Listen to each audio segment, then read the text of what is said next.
wabarakatuh.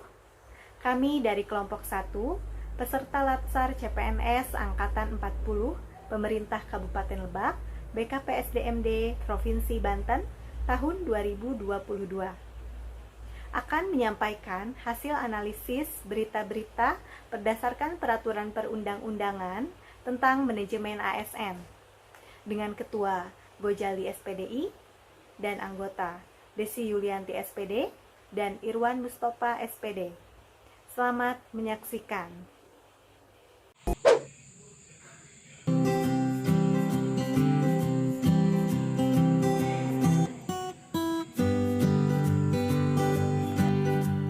Ada kasus korupsi jual beli jabatan yang dilakukan oleh pejabat-pejabat.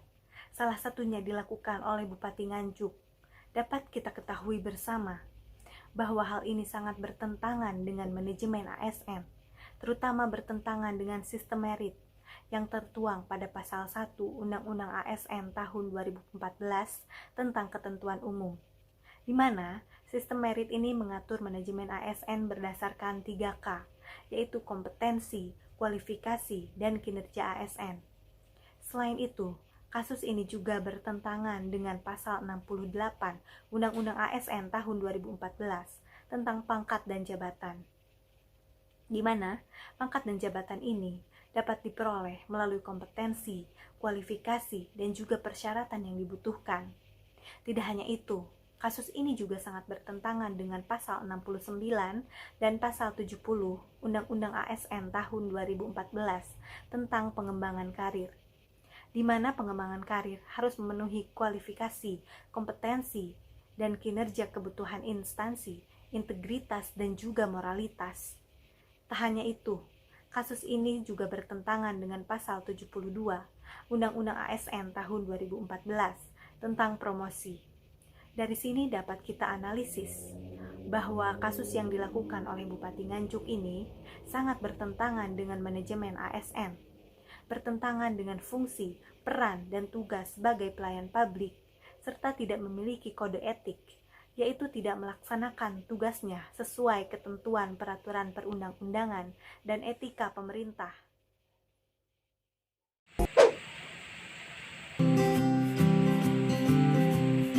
Assalamualaikum warahmatullahi wabarakatuh. Dalam agenda 3 ini, saya akan menganalisis sebuah berita yang dikutip oleh bppsdmk.kemenkes.go.id mengenai Smart ASN. Sulit memang merubah mindset dan mereformasi kultur ASN yang sudah mengakar selama ini. Untuk itu, melalui Undang-Undang ASN diharapkan lahir aparatur sipil yang berintegritas, profesional, berkualitas, netral, bersih dari praktek korupsi, kolusi, serta nepotisme atau yang akrab disebut KKN. Ada 5 kompetensi yang harus dimiliki oleh Smart ASN di 2024.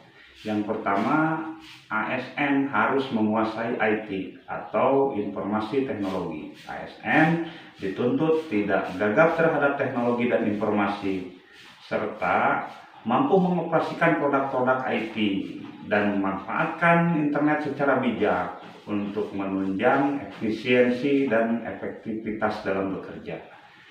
Yang kedua, ASN harus menguasai bahasa asing. Selain dari berbahasa Indonesia baik serta benar, juga seorang ASN harus mampu menguasai bahasa asing. Yang ketiga, ASN harus memiliki sikap dan sifat hospitality atau keramahan. Ramah dalam tutur kata, baik budi bahasanya, sopan santun, terlebih dalam melaksanakan tugas pelayanan terhadap masyarakat. 4. ASN harus memiliki kemampuan networking, artinya mampu bekerja sama dengan orang lain atau organisasi. Yang kelima, ASN harus memiliki jiwa entrepreneurship, artinya ASN harus memiliki jiwa kewirausahaan yang ditandai dengan keberanian, kreativitas, inovatif, serta mampu menciptakan usaha, serta memiliki tanggung jawab yang tinggi. Mall Pelayanan Publik Kabupaten Pandeglang sebagai MPP pertama di Provinsi Banten telah diresmikan. Assalamualaikum warahmatullahi wabarakatuh. Saya Gojali, SPDI, peserta Latsar, Angkatan 40 Kelompok 4. Di sini saya mencoba menganalisis berita MPP atau Mall Pelayanan Publik berdasarkan sesuai dengan Perundang-undangan Manajemen ASN. MPP ini adalah salah satu jawaban daripada revolusi industri 4.0 tentang penggunaan teknologi. Untuk menghadapi tantangan revolusi 4.0, maka Presiden membuat 9 tahun 2021 tentang penyelenggaraan mall pelayanan publik. Yang di sini, mall pelayanan publik harus memberikan kemudahan, efektif, efisien, serta lancar.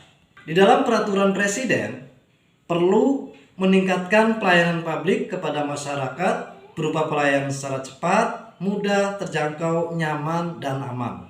Di dalam ASN, seorang ASN harus mampu menyediakan pelayanan publik yang lebih mudah diakses dan menambah unsur kenyamanan dalam mendapatkan pelayanan. Dan ini sesuai dengan Perundang-undangan Nomor 11 Tahun 2017 tentang Manajemen Pegawai Negeri Sipil atau Manajemen ASN. Kemudian dijabarkan dalam Pasal 162, yakni mengenai pengembangan karir, pengembangan profesi, pengembangan mutasi, dan pengembangan yang lainnya. Mall MPP di Kabupaten Lebak ini sebagai salah satu bentuk daripada implementasi Undang-Undang Nomor 11 Tahun 2017 dan Peraturan Presiden Nomor 89 Tahun 2021.